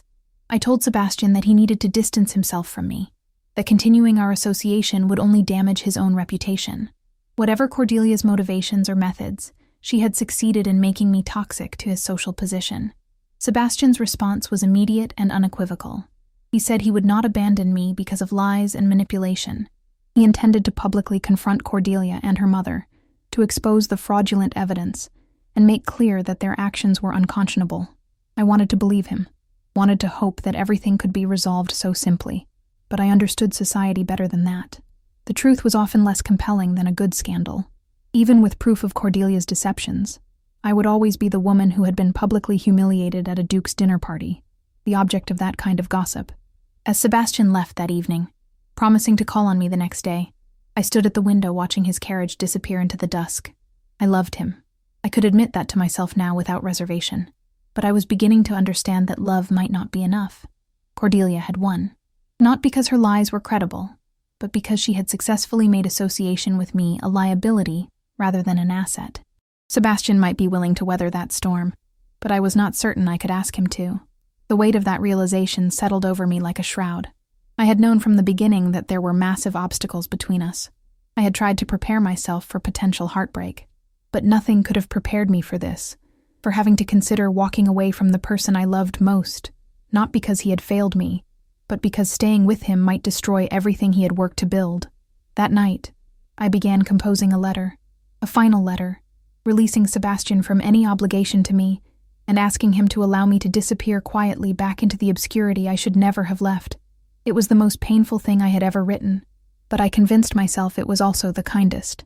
I was wrong, of course, but I would not discover that until the next day, when Sebastian returned with information that would change everything once again. I was sealing the letter when Sebastian arrived. It was barely past 9 in the morning, an unconscionably early hour for a social call, but the footman who announced him looked more awed than scandalized. Whatever Sebastian's expression conveyed, it had been enough to bypass normal protocols entirely. My aunt, still in her morning dress, fluttered anxiously in the hallway, uncertain whether to insist on propriety or allow this breach of convention. Sebastian made the decision for her. He asked, with a courtesy that somehow made the request non-negotiable, whether he might speak with me privately for a few moments. It was a highly irregular request, but my aunt, perhaps sensing the gravity of whatever had brought him here at such an hour, agreed with only token protest about leaving the door ajar. He looked as though he had not slept. His cravat was tied less precisely than usual. His coat showed signs of hasty dressing, and there was an intensity in his storm-cloud eyes that I had never seen before. He saw the letter in my hand immediately, and something in his expression shifted. Pain, perhaps, or recognition of what that sealed envelope likely contained. Before I could speak, before I could offer him the carefully composed words I had spent half the night perfecting, he told me what he had discovered, and everything I thought I understood about the situation shifted fundamentally. Sebastian had not spent the night sleeping. He had spent it systematically dismantling Cordelia Pemberton's carefully constructed fiction. After leaving my house the previous evening, he had gone directly to his solicitor, rousing the man from his dinner, and demanding access to every resource at their disposal. Together, they had worked through the night, visiting merchants, examining records, speaking with clerks and bookkeepers who kept the actual accounts that Cordelia had misrepresented. What they uncovered was even more damning than Sebastian had initially suspected. The debts Cordelia had referenced at the Somerset dinner were not merely exaggerated, they were almost entirely fabricated. She had taken legitimate correspondence about minor obligations that had been satisfied years ago, altered dates and amounts, and in some cases created entirely false documents using stolen letterhead. More than that, Sebastian had discovered Cordelia had been planning this attack for months. She had begun her investigation shortly after Sebastian first showed marked interest in me, systematically gathering any information about my family that could be twisted to serve her purposes. When legitimate scandals proved insufficient, she had simply manufactured them. But the most significant discovery came from a clerk at one of the merchant houses Cordelia had claimed my family owed. This young man, perhaps motivated by conscience or simply eager to curry favor with a baron, revealed that Lady Cordelia had offered him substantial payment to provide false testimony about our debts. When he refused, she had threatened to use her family's influence to destroy his career. He had kept quiet out of fear, but Sebastian's direct questioning and promise of protection had finally loosened his tongue. With this testimony and the documentary evidence Sebastian's solicitor had gathered, the case against Cordelia was irrefutable. She had engaged in deliberate fraud and defamation, motivated by jealousy and thwarted ambition. Sebastian's hands were clenched as he relayed this information, his fury barely contained beneath his usual controlled demeanor. He told me he intended to confront the Pembertons publicly that very day, to expose Cordelia's actions before the same social circles that had witnessed my humiliation. He would make certain that everyone who had been present at the Somerset dinner understood exactly what had been done, and why. I should have felt vindicated. I should have experienced relief or satisfaction that the truth was finally coming to light. Instead, I felt only a weary sadness and a lingering sense that the damage was already done. I told Sebastian that I appreciated everything he had discovered, everything he was willing to do to clear my name, but I also told him that public confrontation, while satisfying, would not erase what had happened. Society had a long memory for scandal, and a short one for vindication. Even if Cordelia was exposed and I was exonerated, I would always be the woman associated with this ugliness, with fraud and social warfare and public humiliation. More importantly, I would always be a liability to him. Cordelia's attack might have failed, but it had revealed a fundamental truth.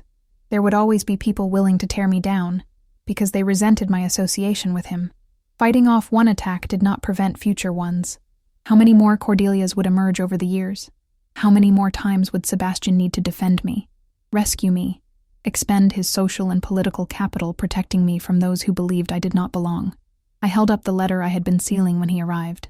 I told him what it contained, my decision to end our association, to release him from any obligation to me, to return to the obscurity where such battles would not be necessary. I expected him to argue, to repeat his assertions that he would not abandon me. Instead, he did something that surprised me completely. He took the letter from my hand, walked to the fireplace, and dropped it into the flames without reading it. We both watched as the paper blackened and curled, my carefully chosen words disappearing into ash. Then he turned back to me and told me a story I had not heard before, about his mother and the price she had paid for love. Elizabeth Blackwood had not simply faced social pressure when she married Sebastian's father. She had endured a coordinated campaign of exclusion and humiliation from families who felt she had stolen their preferred candidate for the previous Baron of Ravenscroft. Invitations were rescinded, friendships withdrawn, rumors circulated about her character and motivations. For the first 5 years of her marriage, she had been systematically isolated from the social networks that had defined her life. But Sebastian's mother had not retreated or surrendered.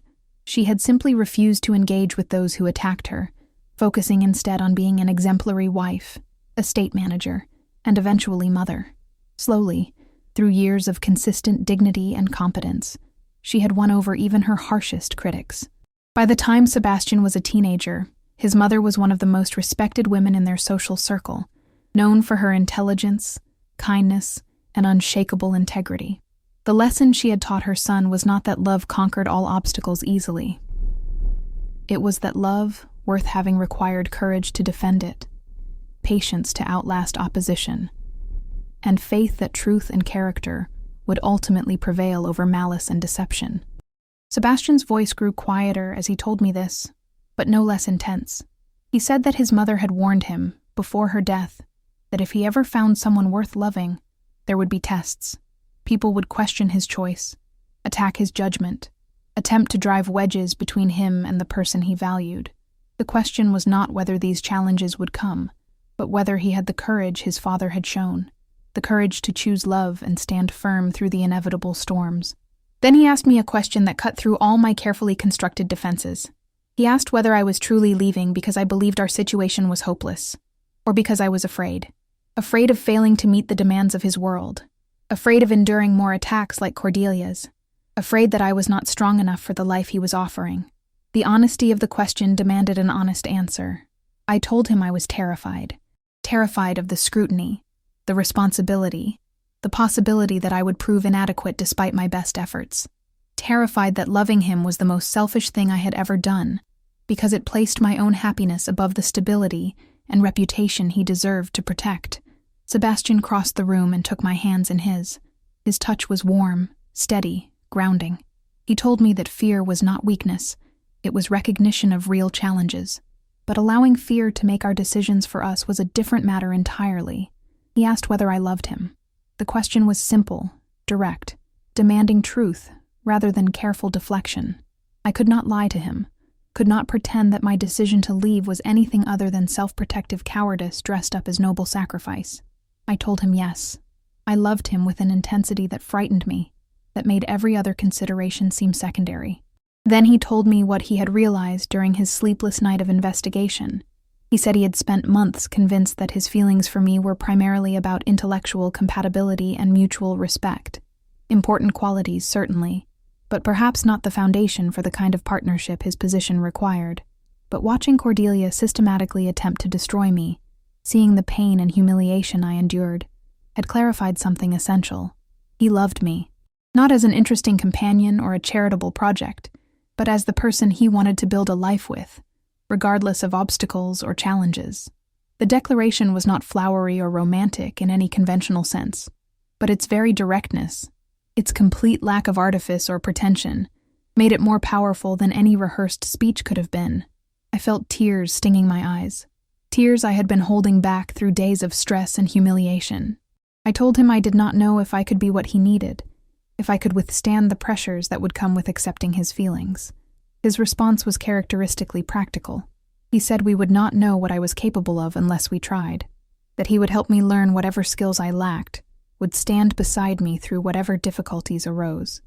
But he needed to know whether I was willing to try, not try to be perfect, not try to meet some impossible standard, but simply try to build something together despite the very real challenges we both acknowledged. In that moment, standing in my aunt's modest drawing room with my burned letter smoldering in the fireplace and Sebastian's steady gray eyes fixed on mine, I made my choice. I told him yes. Yes to trying. Yes to facing whatever came together. Yes to the terrifying and exhilarating prospect of loving him openly despite every practical objection. The relief in his expression was profound. He squeezed my hands gently, then released them with visible reluctance. We were, after all, still nominally chaperoned, even if my aunt had retreated far enough to give us privacy. He told me he needed to go immediately to address the Pemberton situation. He intended to confront them with the evidence he had gathered, to demand a public retraction and apology, and to make clear that any future attacks on me would be met with the full force of his social and legal resources. After he left, I stood in the drawing room for a long time, feeling simultaneously drained and energized. My aunt appeared from wherever she had been hovering, her expression cautiously hopeful. She asked what had transpired, whether we had resolved matters. I told her that nothing was resolved, not really. The challenges we faced had not disappeared, but we had decided to face them together rather than separately, and somehow that decision felt like the first truly brave thing I had done in this entire ordeal. The rest of that day passed in a strange suspension of normalcy. I attempted to read, to occupy myself with correspondence, to behave as though my entire world had not shifted fundamentally in the space of an hour. But my thoughts kept returning to Sebastian's words, to his mother's story, to the choice we had both made.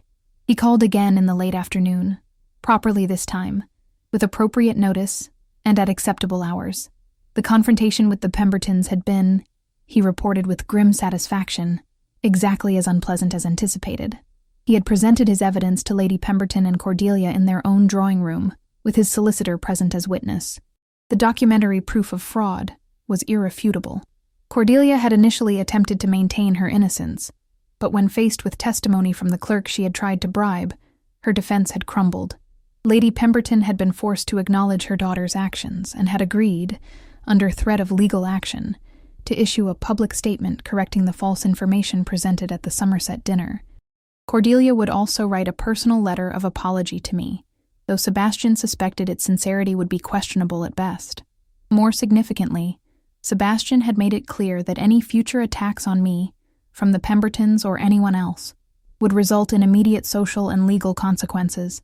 He had used his considerable influence to ensure that several key society figures understood exactly what had occurred and why. The whisper campaign against me would be countered with a truth campaign that he fully intended to win. As he relayed this information, I felt a complex mixture of gratitude, guilt, and anxiety. He was using significant resources, social capital he had accumulated over years, to defend me. The pragmatic part of my mind wondered whether such expenditure was wise, whether he would come to resent the costs of choosing me. But the larger part, the part that had chosen courage over fear that morning, recognized that this was what partnership meant. Not one person perpetually rescuing another, but two people supporting each other through difficulties neither could face alone. Sebastian seemed to read something of my thoughts in my expression. He told me, voice gentler than usual, that I needed to stop calculating costs and measuring my worth by some imagined standard of perfection. I was not a burden or a liability. I was the person he had chosen, and who had chosen him in return. Everything else was simply logistics to be managed.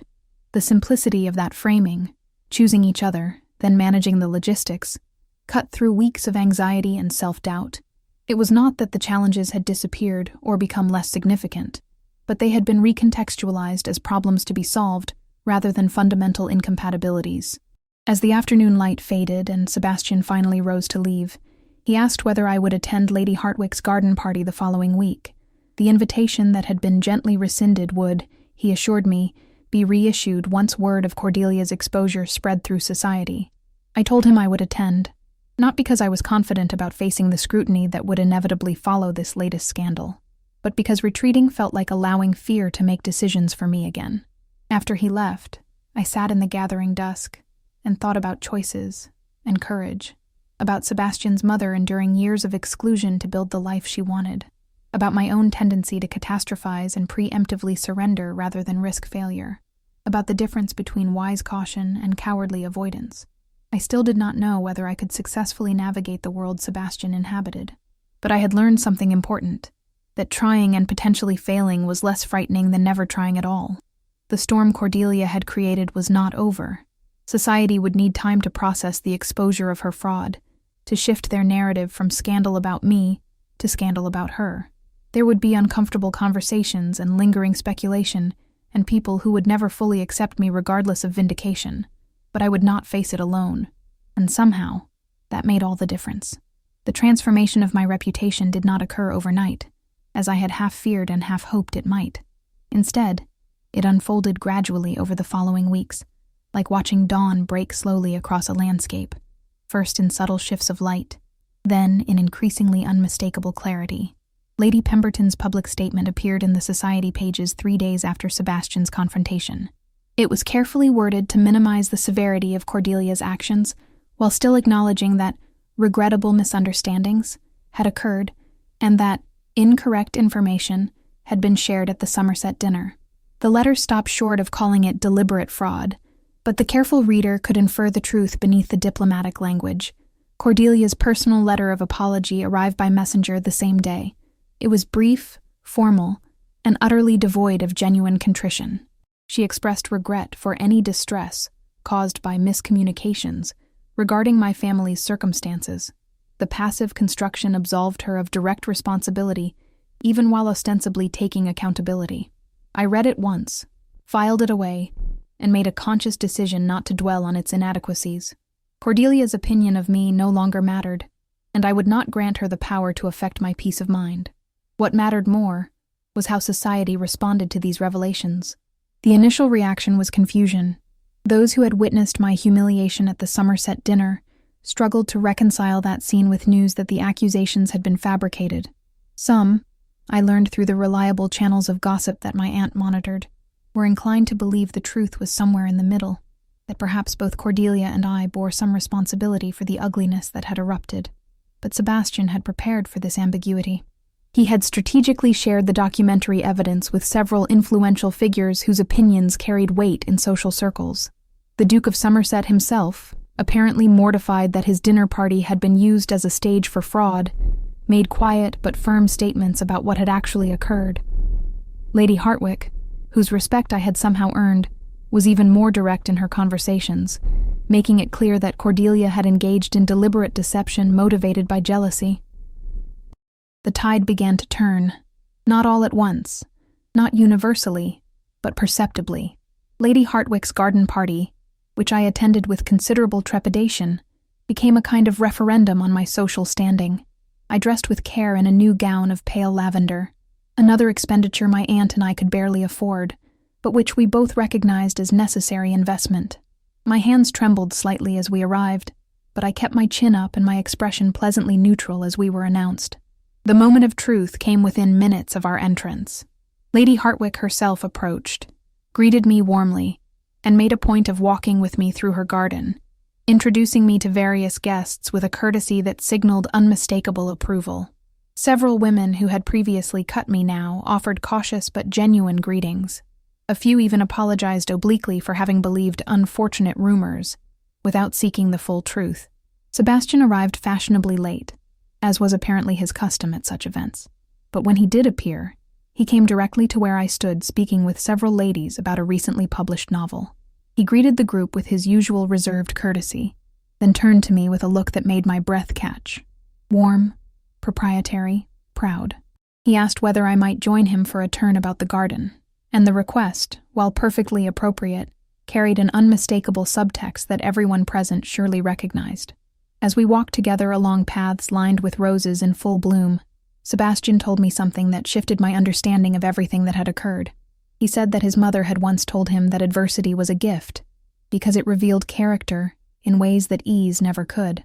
Cordelia's attack, while painful and unjust, had actually accomplished something valuable. It had forced both of us to confront our fears and insecurities, to decide what we were willing to fight for, to demonstrate our commitment to each other under pressure. I had spent weeks viewing the entire ordeal as disaster and obstacle. Sebastian reframed it as test and opportunity. We had been tested, and we had passed. We had chosen each other not during the easy early days of courtship, but after facing the kind of malicious opposition that destroyed lesser connections. His perspective did not erase the pain I had experienced, but it gave it meaning and context.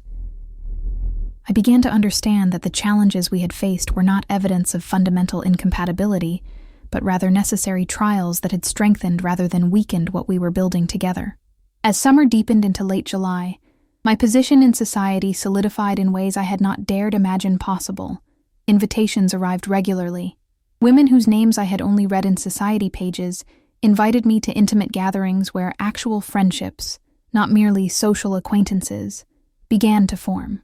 I discovered that many of these women had their own stories of navigating difficult social terrain, of facing judgment and overcoming obstacles. My experience, rather than making me an outsider, had actually created connections with others who understood what it meant to fight for one's place. More surprisingly, I began to feel competent in ways I had never anticipated.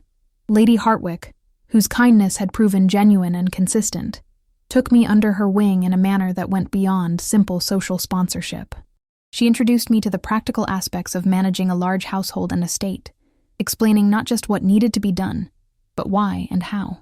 She treated my questions as reasonable rather than foolish, my inexperience as simply something to remedy through education rather than evidence of fundamental inadequacy. I learned about household accounts and servant management, about the social obligations that came with title and property, about navigating the complex relationships between landowners and tenants. The education was intensive and occasionally overwhelming, but I discovered I had more capacity for learning than I had credited myself with. The same intelligence that served me well in conversations about literature and politics proved equally applicable to practical matters of estate management. Sebastian observed this evolution with what appeared to be satisfaction, mixed with vindication. He mentioned once, in a moment of characteristic directness, that he had always known I possessed the capability to manage his world. My self-doubt had never been about actual inability, but rather about lack of confidence and experience, both of which could be addressed through time and support. His confidence in me, unwavering even when my own faltered, became a kind of anchor. There were still moments when I felt overwhelmed by the enormity of what I was preparing to undertake, but increasingly, those moments were balanced by others where I felt competent, capable, even excited about the future we were building. It was in mid-August, at a quiet dinner at Sebastian's London townhouse, properly chaperoned by my aunt and Sebastian's elderly cousin, who served as his hostess, that he finally made his intentions explicit. We had just finished an excellent meal and were taking tea in the drawing room when Sebastian set down his cup with a deliberation that immediately drew my attention. He looked at me with those storm cloud eyes, and I saw something there that made my heart begin to race. He said that he had originally planned to wait until the autumn, to allow more time for my social position to solidify, and for any remaining gossip about Cordelia's attack to fade entirely. But he had come to realize that such caution was unnecessary. We had already weathered the worst storm that was likely to come. Waiting longer served no purpose except to postpone what both of us knew was inevitable. Then, with my aunt and his cousin as witnesses, Sebastian formally asked me to marry him. It was not the romantic proposal of novels, with flowery declarations and dramatic gestures. It was characteristically Sebastian, direct, honest, grounded in practical reality, while still containing genuine feeling. He told me he loved me, that he wanted to build a life with me, that he believed we could face whatever challenges arose, as long as we faced them together. He acknowledged that there would still be difficulties. Some people would never fully accept me. I would occasionally make mistakes as I learned to navigate my new role. There would be moments of doubt and stress and conflict. Marriage was not a fairy tale ending, but rather a beginning, the start of work that would require effort and patience and mutual support. But he also said that he had never been more certain of any decision in his life.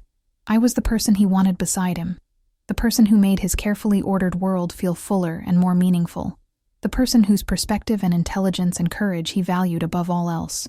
I could have pointed out the remaining obstacles, could have catalogued my inadequacies and the ways I might still fail, could have expressed all the lingering doubts that occasionally surfaced in the quiet hours of early morning.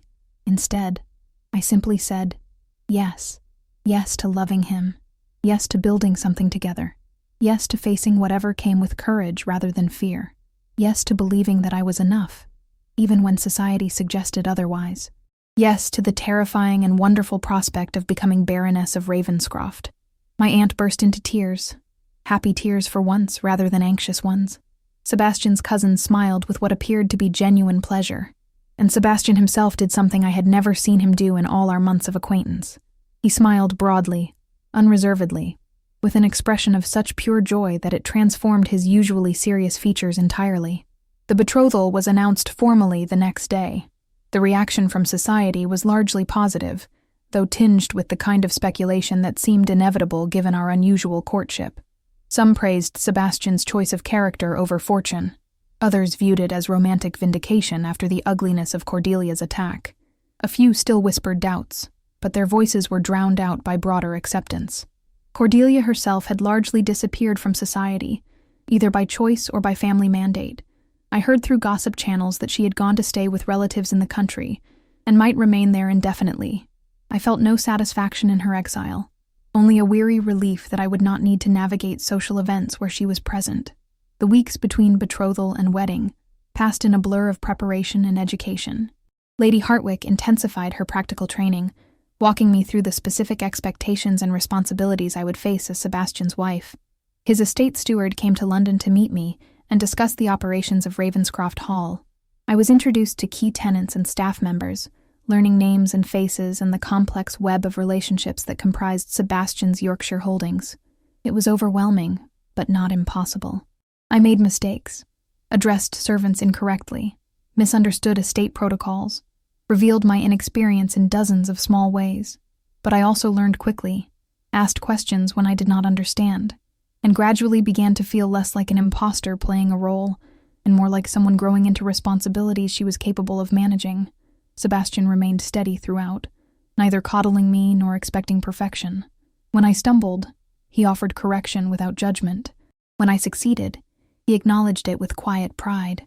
He treated me as a partner, preparing to assume a complex role, not as a project requiring constant management or rescue. Our wedding took place in September, as London was emptying for the autumn.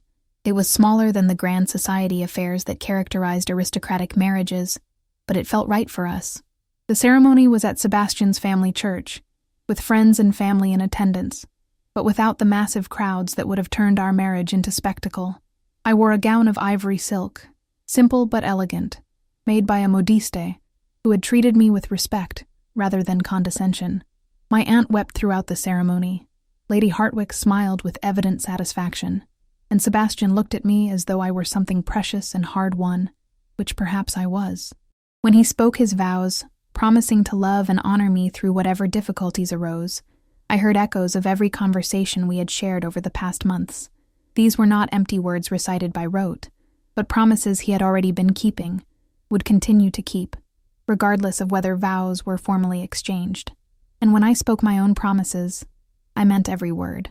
I would stand beside him, learn what I needed to learn, face challenges with courage rather than fear. I would be his partner in building a life together, not a passive recipient of his protection or generosity. The wedding breakfast was a joyful affair, with toasts and laughter, and the kind of genuine warmth that could not be manufactured or faked. Looking around at the assembled guests, people who had supported us through difficulties, who had chosen to believe in our connection despite every reason society gave them to doubt, I felt something settle in my chest that I had never quite experienced before. I belonged here, not because of any title or fortune or social connection, but because I had earned my place through character and perseverance and refusal to surrender to fear. I was Sebastian's wife not because he had rescued me from obscurity, but because we had chosen each other freely and fully, with clear understanding of what that choice required. That evening, as we prepared to leave for Sebastian's Yorkshire estate, where we would spend the first weeks of our marriage, I stood at the window of my aunt's house one final time. I thought about the young woman who had climbed those stairs at the Whitmore ball months ago, terrified and humiliated, certain that her life was effectively over. That woman had believed she was broken, damaged beyond repair by circumstance and poverty and social disdain. She had not known that sometimes breaking apart is necessary before real growth can occur. She had not understood that true nobility had nothing to do with birth or fortune, and everything to do with how one responded to adversity. I was not that frightened young woman anymore. I had been forged in the fire of Cordelia's malice and society's judgment, and I had emerged stronger rather than destroyed. I had learned that I possessed reserves of courage and capability I had never suspected. I had discovered that love worth having required fighting for, and that the fight itself could be transformative. Sebastian appeared beside me at the window, his hand finding mine naturally, as though we had been standing together like this for years rather than months. He asked whether I was ready to leave, to begin our new life together. I looked at him, this serious, reserved man who had seen something valuable in me when I could not see it myself, who had stood beside me through storms that would have been easier to weather alone, who had taught me that true nobility resided in character rather than circumstance. I told him I was ready, more than ready. I was eager to discover what we could build together, what challenges we would face, what joys awaited us. As our carriage pulled away from the modest townhouse that had been my home, I did not look back with regret or nostalgia. I looked forward with anticipation and hope, and a quiet confidence that whatever lay ahead, we would face it together. They had mocked my broken dress and questioned my worth. They had tried to break me with their judgment and their carefully constructed attacks. But I had learned something essential through all of it, that I was not defined by their assessment of my value. I was defined by my choices, my courage, my refusal to surrender to fear or accept their limitations as my own. And I had chosen love, chosen partnership, chosen to believe that I was worthy of the life Sebastian offered, not because he saw me as charity case or project, but because he recognized in me a strength and character that matched his own. The Baron of Ravenscroft had indeed whispered that in his eyes, I was royalty.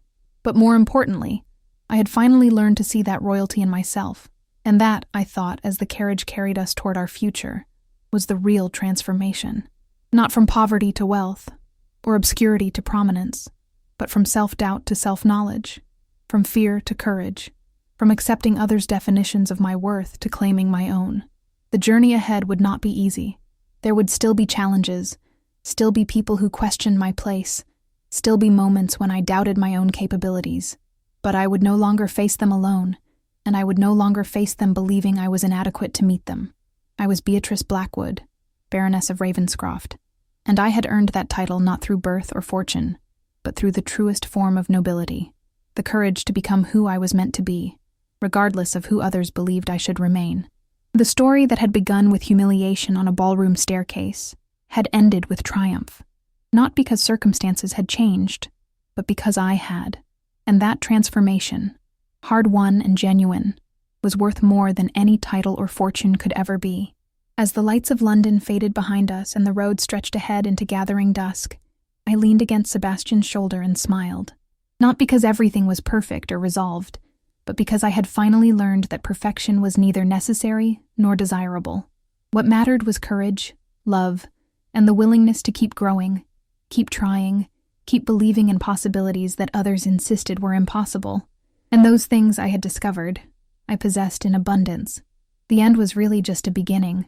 But it was a beginning I faced with hope rather than fear, with confidence rather than doubt, with the certainty that whatever came next, I would be equal to it.